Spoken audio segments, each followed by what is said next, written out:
صحیح مسلم میں روایت ہے، رسول اللہ صلی اللہ علیہ وسلم نے فرمایا، جب تم میں سے کوئی ناگوار خواب دیکھے تو بائیں طرف 3 مرتبہ تھوکے اور 3 دفعہ اللہ سے شیطان کے شر سے پناہ مانگے، اور جس پہلو پر تھا اس کو بدل لے۔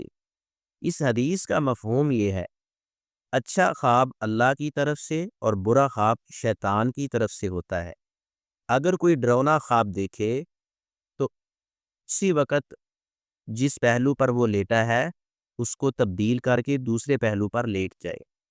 اس میں ایک نفسیاتی سکون بھی ہے کہ خواب کا اثر ٹوٹ جائے، اور بائیں طرف 3 مرتبہ ہلکی سی فوار کے ساتھ تھو تھو کرے اور اعوذ باللہ من الشیطان الرجیم 3 مرتبہ پڑھ لے۔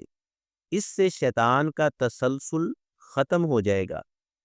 یعنی برا خواب دیکھنے والا 3 کام کرے: نمبر 1، بائیں طرف 3 مرتبہ تھو تھو کرے، ہلکا سا دھتکارے۔